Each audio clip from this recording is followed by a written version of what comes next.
Chers amis, chers fidèles, bonjour. Ce cinquième mercredi de Carême, le Seigneur nous propose de questionner notre vision de la liberté.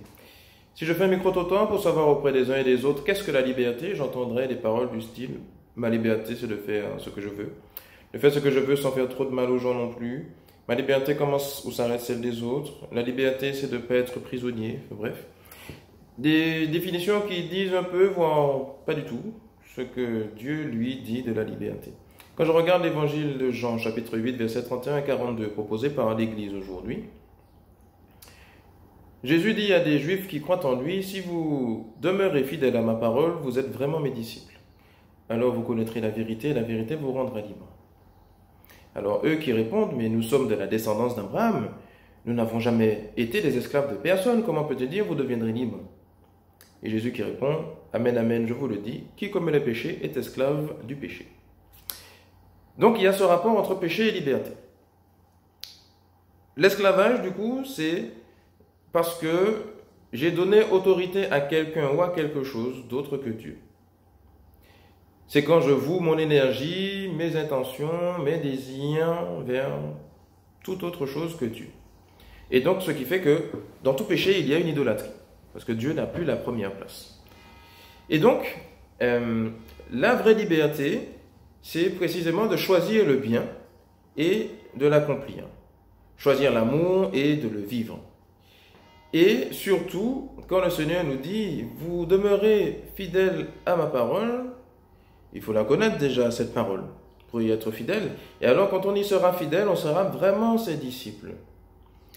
Disciples parce que nous la connaissons, la parole. Et donc, ce serait se faire illusion de la connaître, de ne pas la suivre. Comme le dit Saint Jacques. Et alors, puisque je suis dans la vérité de la parole et que je la vis, je suis dans la vérité. Non seulement dans la vérité parce que je vis ce qui est écrit, mais aussi je vis le concret du disciple. Et le concret du disciple peut parfois aller jusqu'au martyre, c'est-à-dire de souffrir parfois pour le nom de Jésus, pour témoigner de sa foi. Quand je regarde la première lecture, c'est exactement ça. Les trois enfants confrontés à Nabuchodonosor qui veut les faire adorer ses statues. Alors les trois enfants qui disent, mais nous on a choisi le Dieu d'Israël et c'est à lui seul qu'on va vouer un culte. Donc même si tu veux envoyer nos corps aux flammes, mais notre conscience est libre devant Dieu. Et Dieu, lui, ne nous reprochera pas de nous être détournés de lui pour sauver notre peau. Et du coup, la véritable liberté du disciple, c'est bien celle-là, c'est de pouvoir suivre la volonté de Dieu en toutes circonstances, même dans des situations où je peux être rejeté. Parce que aujourd'hui, c'est pas évident. Beaucoup ont des désirs de chasteté, d'abstinence avant le mariage, de ne pas avoir d'enfant avant le mariage et se font critiquer par d'autres. Alors que Dieu, c'est ce qu'il demande. Voilà, le véritable disciple est celui qui aura le courage de dire aux autres, même s'il se fait critiquer, c'est pas grave, moi j'ai choisi ça. Et Dieu, ma conscience sera libre devant Dieu et moi, ma conscience ne va pas me battre, comme on dit en créole, parce que je suis resté fidèle à mon Dieu. C'est ça la véritable liberté, parce que je ne suis pas le mouvement, je ne suis pas le monde, parce que c'est ce que le monde a dit et que tout le monde suit, alors que Dieu, lui, a dit autre chose et que c'est ce qu'il dit qui me rend véritablement libre dans l'amour.